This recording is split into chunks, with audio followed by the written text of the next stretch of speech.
grandi en Île-de-France, dans le Val d'Oise, et maintenant, ça fait 10 ans que j'habite en Seine-Saint-Denis. Je bosse comme attaché parlementaire depuis 3 ans.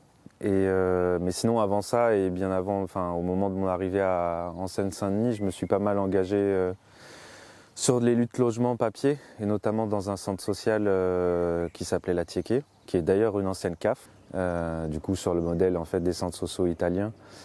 Donc très implanté dans le quartier avec du coup une partie habitation où il y avait une quarantaine de personnes et ça faisait permanence, logement, papier, écrivain public, réparation de vélos. Et petit à petit un peu est venue l'idée de se dire que en fait d'aller de réquisition en réquisition de logements vides, en fait ça porte ses limites, mais notamment pour le groupe de personnes qui n'ont pas le choix de le faire. Et l'idée était de se dire bon bah en fait comment on réfléchit à la fois dans ces collectifs d'aidants aidés et de poser un peu les questions d'inégalité entre des gens qui ont des papiers, d'autres qui en ont pas, et en fait quand tu es dans de l'accompagnement de quelqu'un qui s'exprime de manière aussi ouverte et aussi critique que les autres qui ont des papiers, c'est pas si simple. Et qu'on pensait avec d'autres, que la question du travail, elle horizontalise les rapports entre les gens. Et donc du coup, à la sortie de cette grosse expérience de squat, on s'est dit pourquoi pas, avec des meufs qu'on connaissait depuis longtemps, monter une cantine, donc la cantine des femmes battantes, mais avec le truc de nous on est en retrait et c'est elles qui gèrent la plupart des trucs, et nous on est en logistique sur certains aspects de méconnaissance, etc. Et ça fonctionne pas mal, parce que là maintenant il y a une quinzaine de meufs qui gravitent autour, soit qui sont en fixe, soit qui gravitent autour de la cantine et qui font de l'événementiel, donc qui se rémunèrent comme ça. Et avec l'idée que finalement, au fur et à mesure, ça s'autonomise. Et ce qui est très chouette dans ce genre de projet, c'est que l'idée de départ a totalement été dépassée, dans le sens où en fait, et c'est ça qui est cool avec quand on crée ses propres outils de production il y a un vrai vecteur d'émancipation, dans le sens où elles amènent des questions politiques qui à la base nous-mêmes on se posait pas, mais notamment sur les questions de violence faites aux femmes et de la manière dont on crée de la solidarité entre femmes, sachant qu'à la base de toute façon c'était une cantine pour des meufs.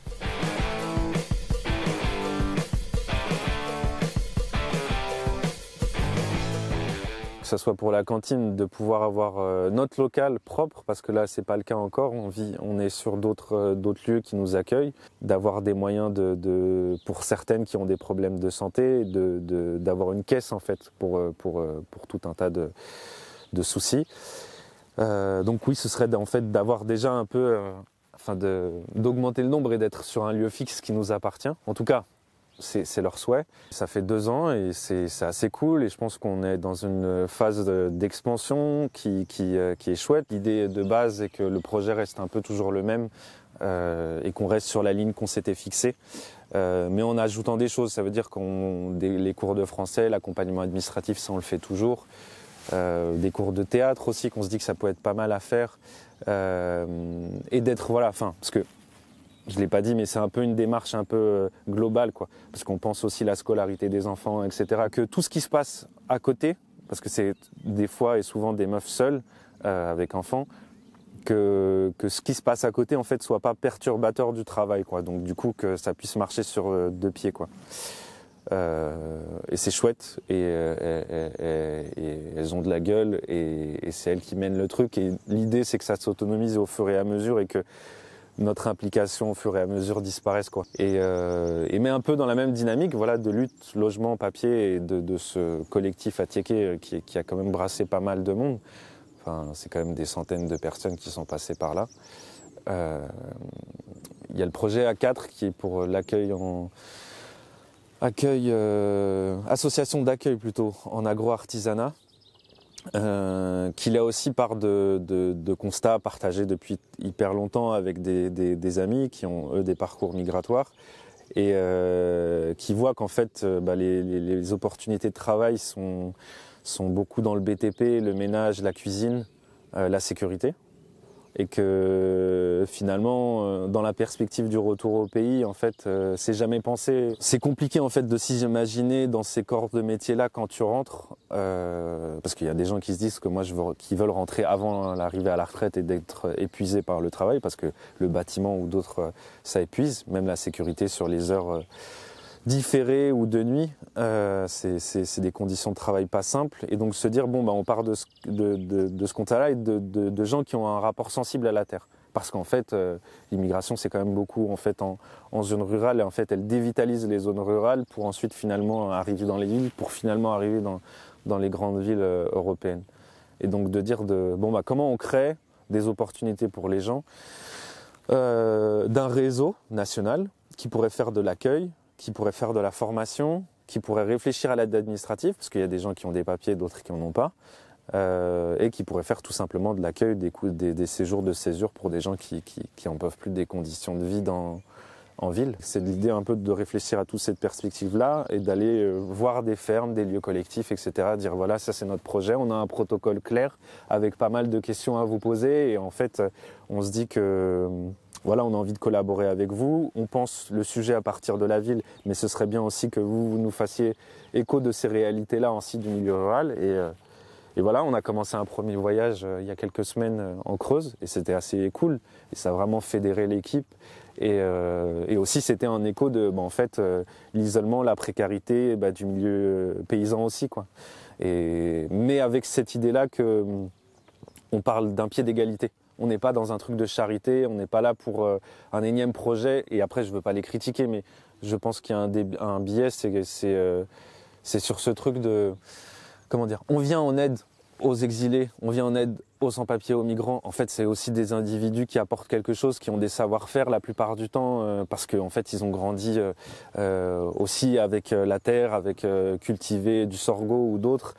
Et qu'ils ont aussi leurs connaissances et qu'on est face à une urgence concrète qui est que en fait à la fois il y a une absence de services publics dans les il y a des déserts médicaux et de services publics qui s'orchestrent dans le monde rural, mais aussi que en fait la plupart des actifs paysans en fait se barrent et donc en fait il y a un truc de renouvellement de population et qu'en fait voilà, chacun connaît ses difficultés et c'est à partir de cette base-là qu'en fait on discute. C'est pas en fait on vient en aide à. Non, c'est en fait on voit les réalités de chacun, chacune et en fait c'est à partir de là qu'on discute les modalités de collaboration possibles, quoi. Et on se dit que ça peut être cool si en fait ça se fait à une échelle nationale.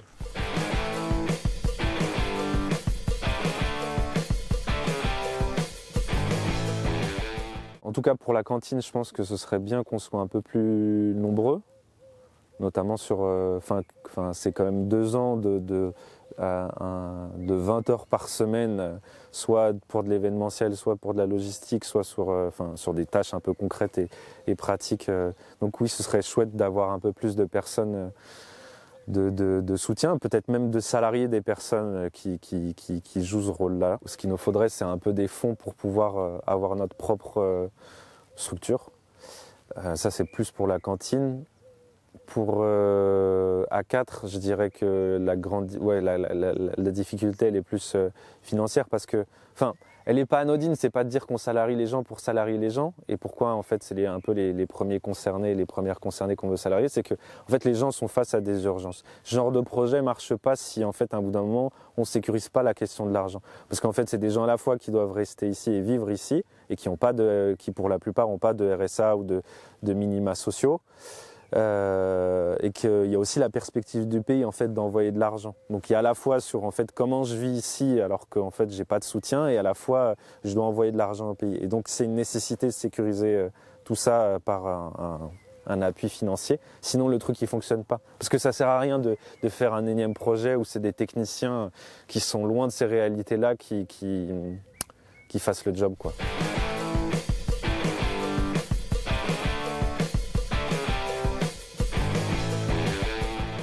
Tout dépend là où on se situe, si c'est la cantine ou si c'est A4, mais en tout cas pour la cantine, il y a un truc d'essaimage, de dire que finalement ça peut fonctionner, qu'on est en capacité de créer nos outils de production, qu'on peut collaborer à une échelle déjà juste régionale ou en tout cas francilienne, sur en fait comment on collabore à mettre en place des outils en commun avec des cantines de lutte. Donc comment on crée un groupement d'achat, comment on fait de la formation en commun, parce que là on l'envisage concrètement et que ça avance pas mal.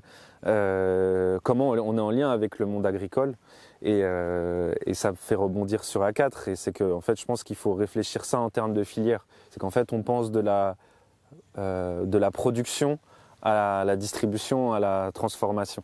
Donc en fait, l'idée ce serait de voilà, faire cette transversale-là et qu'elle se pense à plein de niveaux. Enfin, sur une ville, sur une région et au niveau national. Créer un maillage en fait national d'A4 qui puisse en fait donner aux gens qui ont des papiers ou non d'avoir la liberté de circuler sur le territoire, de ne pas se sentir isolé et de penser en fait la perspective avec le pays. C'est que en fait, il y a quand même une dynamique assez internationale dans le sens où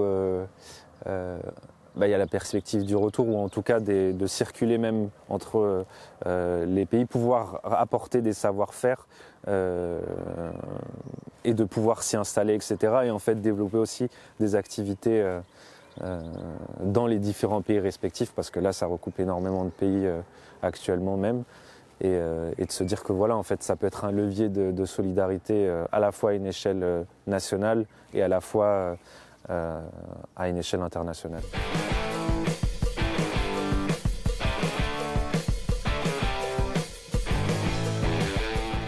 Moi, je serais plus d'avis d'être dans un rapport de braconnage. Donc, en fait, de dire là où on prend les trucs, on les prend et on les assume, sans dévoyer un peu le projet politique qu'on a de base, mais que pour l'instant, c'est de la découverte. Je pense qu'il y a tout le vocable encore qu'on ne maîtrise pas.